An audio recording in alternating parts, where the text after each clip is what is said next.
सलैया साहित्य संसार में आपका हार्दिक स्वागत करते हैं।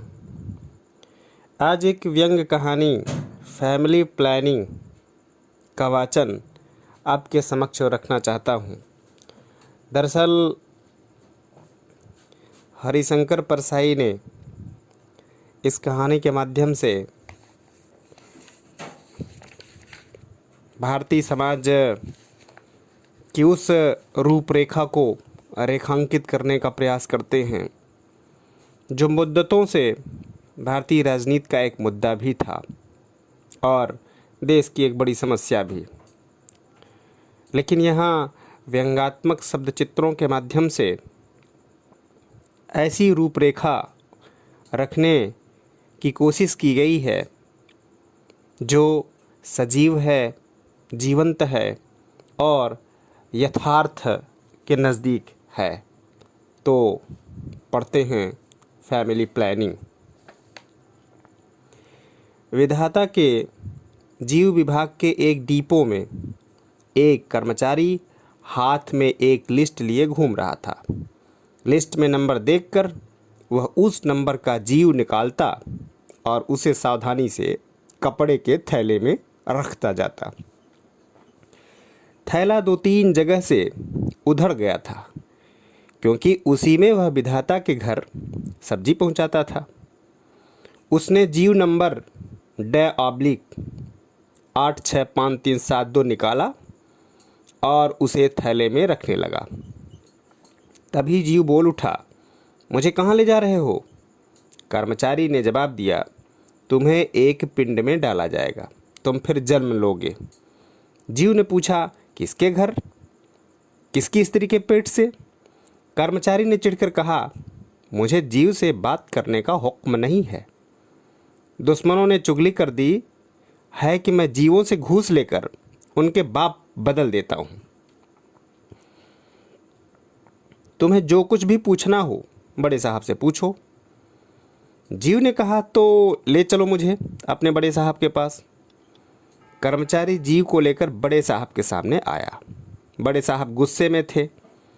कर्मचारी को देखकर उबल पड़े, तुमने कितना घपला किया है।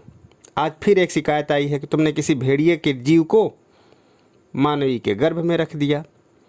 अब वह लड़का बड़ा होकर सड़क पर लड़कियों को छेड़ता है। इसके पहले भी तुम ऐसा कर चुके हो।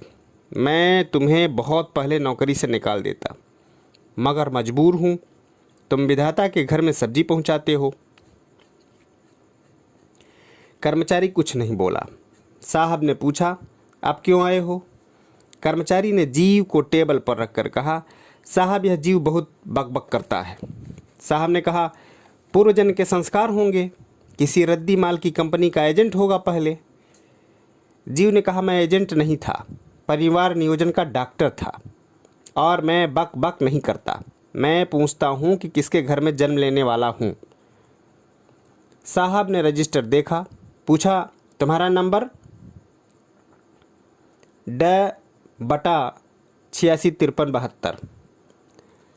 साहब ने देखकर बताया, तुम एक स्कूल मास्टर हरिप्रसाद पांडे के लड़के होने वाले हो। कितनी तनख्वाह मिलती है उसे? 150 रुपये माहवार। अभी कितने बच्चे हैं? 6। तुम 7वीं संतान रहोगे। जीव भुनभुना उठा, बोला, मैं इसका 7वां बच्चा बनने को कतई तैयार नहीं। मैं जन्म नहीं लूँगा। आई रिफ्यूज़ टू एक्सेप्ट रिबर्थ। साहब को किसी की अड़कर बर्दाश्त नहीं। बोले, मैं जन्म न लेना तुम्हारी इच्छा पर निर्भर हो।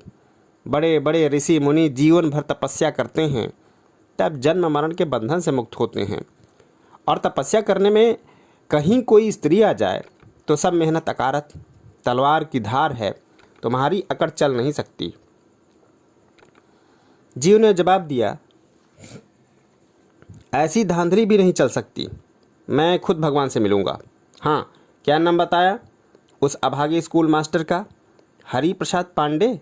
नाम कुछ परिचित लगता है। किस शहर में रहता है यह? साहब ने बताया, खंडवा में। जीव टेबल पर उत्तेजना से फुदक पड़ा, कहने लगा, खंडवा? मैं भी तो वहीं रहता था। मैं इसे खूब जानता हूँ, यह मेरे दवा खाने के पास ही रहता है। अरे यह तो वही डू इट मास्टर है। साहब ने कहा, डू इट मास्टर कैसा नाम? इधर तो ऐसे नाम नहीं होते।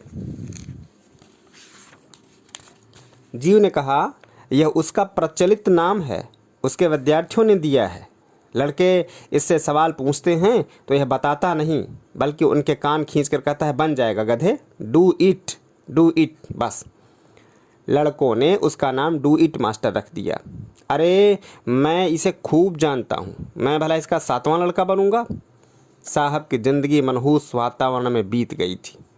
ऐसी दिलचस्प बातें सुने तो मन में प्रसन्न हो गए। जीव से बोले, मैं तुमसे प्रसन्न हूँ, पर मैं कुछ कर नहीं सकता। मेरे हाथ नियमों से बंधे हैं, जन्म और मृत्यु भगवान के हाथ में है। मैं तुम्हें उनके पास भेज देता हूँ। जीव को भगवान के पास ले जाया गया। भगवान उस समय अपनी स्तुति की पुस्तक का नया संस्करण देखकर प्रसन्न हो रहे थे, अच्छे मूड में थे। जीव को पुस्तक दिखाकर पूछा, कैसी है, तुमने पढ़ी है? जीव ने कहा, थोड़ी सी पढ़ी है, फिर बोर हो गया। लिखी अच्छी है पर अवैज्ञानिक है, अनसाइंटिफिक, इफ़ यू अंडरस्टैंड। भगवान ने बहस करना उचित नहीं समझा। पूछा, तुम्हें क्या काम है? जीव ने कहा, मैं बड़ी विडंबना में हूँ। मैं पूर्व जन्म में परिवार नियोजन का डॉक्टर था। दूसरे बच्चे के बाद हजारों ऑपरेशन मैंने किए हैं, और अब मुझे ही एक स्कूल मास्टर का 7वां बच्चा बनाकर भेजा जा रहा है। जरा ट्रेजेडी पर गौर फरमाइए। भगवान ने पूछा, तुम्हें आपत्ति क्यों है? जीव ने समझाया, भगवान आप तो कुछ देखते समझते नहीं हैं, बच्चे पर बच्चे देते जाते हैं। मैं जानता हूं कि गरीब मास्टर के 7वें बच्चे की ज़िंदगी कैसी होगी। यह आदमी मेरे दवा खाने के पास ही रहता है। इसके बच्चे ने ना भरपेट खाना पाया, न कपड़े पहन पाते। भूखे मरियल गंदे बच्चे हैं इसके, न स्वास्थ्य, न शिक्षा, न संस्कार, न कोई भविष्य। मैं इसका 7वां लड़का रहूँगा। जरा मेरी हालत की कल्पना कीजिए। इसके पहले लड़के का कोट दूसरा लड़का पहनता है, और दूसरे का तीसरे का कोट चौथे को मिल गया होगा। मुझे तो फटा पुराना कोट भी नहीं मिलेगा, क्योंकि मुझसे बड़ी बाकी सब लड़कियां हैं। वह मास्टर शादी के बाद 3-4 साल तक बढ़िया सूट पहनता था। फिर मैंने अपनी आँखों से उसे चौथे बच्चे की नाक अपने कोट से पोंछते देखा है। भगवान ने कहा, पर वह संतान तो चाहता है। जीव ने जवाब दिया, वह क्या खाक संतान चाहेगा? संतान होना तो उसकी मजबूरी है।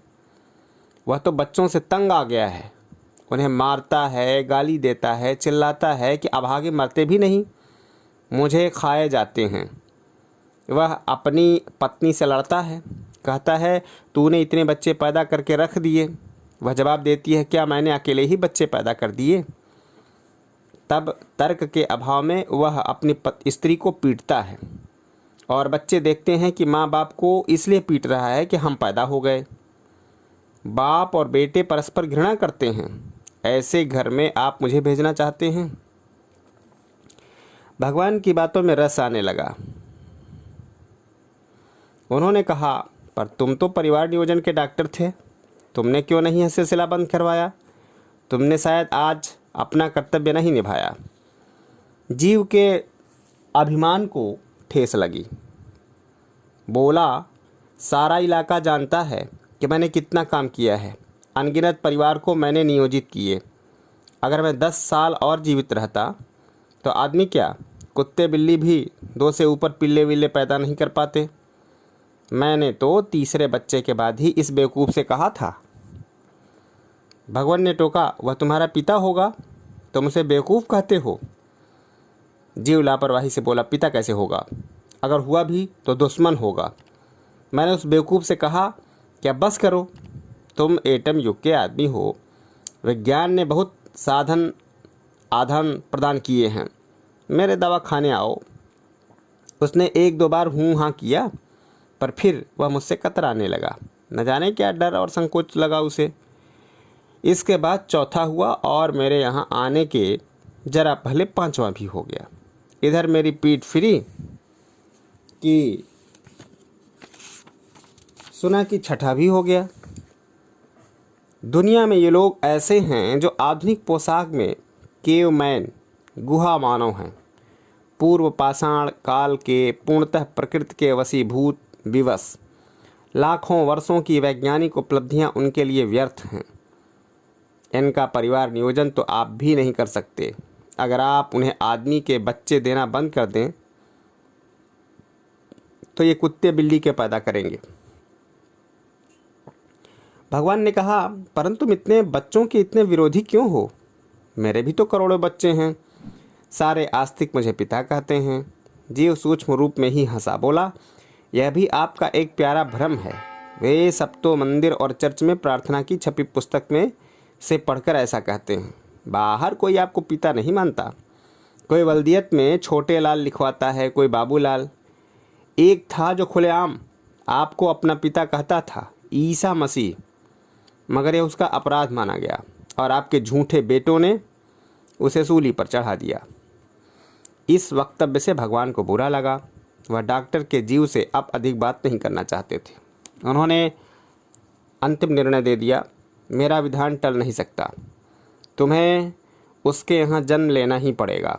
जीव ने धैर्य खो दिया, उत्तेजित हो गया, क्रोध से कहा, आपको न्याय अन्याय का ख्याल भी नहीं है कि मैं आपके वैष्णव रूप की ही बात करता हूँ। आपको एक बार जन्म लेना पड़ा तो आपने छांट कर एक चक्रवर्ती सम्राट दशरथ को अपना पिता चुना। किसी स्कूल मास्टर के 7वें बच्चे क्यों नहीं हुए आप तो होंगे राजा के लड़के, और तब राजा के भी लड़के हजारों होते थे, पर आपके पिता के सिर्फ 4 लड़के, जिनमें सबसे बड़े आप। महल, नौकर, अच्छे कपड़े, अच्छा खाना और प्राइवेट ट्यूटर। फिर आपको एक कामनर वसुदेव के घर जन्म लेना पड़ा। तब आपका नंबर 9वां था, पर आपने कंस के निमित्त से अपने पहले के 8 बच्चों को विदा करा दिया। आप इकलौते हो गए और मुझे एक गरीब आदमी का 7वां बच्चा बनाकर भेज रहे हैं। जीव ने अविवेक किया। दिन रात स्तुति सुनने के आदि से ऐसी खरी अप्रिय बातें नहीं कही जाती। भगवान क्रोध से लाल हो गए। कठोर स्वर में बोले, अपना बाप चुनने का अधिकार किसी को नहीं है। जाओ, कल तुम मास्टरनी के गर्भ में डाल दिए जाओगे। बाहर निकलते ही जीव रो पड़ा। हाय 7वां! अखबार में खबर छपी थी, हरि प्रसाद पांडे नामक एक शिक्षक के यहाँ एक विचित्र बालक ने जन्म लिया है। वह जन्म से ही बूढ़ा है। उसके बाल सफ़ेद हैं और चेहरे पर झुर्रियाँ हैं। उसके कंधे झुके हुए हैं। वह न हंसता है न शोर करता है। बूढ़े आदमी की तरह उदास और गंभीर रहता है। इस बालक में एक और ख़ास विचित्र बात है। 7 बजे वह एकदम चीख पड़ता है और 7 तारीख को तो दिन भर रोता रहता है। श्रद्धालुओं का विश्वास है कि यह कोई ऋषि असार संसार में अनिच्छा से आ गया है। जय हिंद, वंदे मातरम।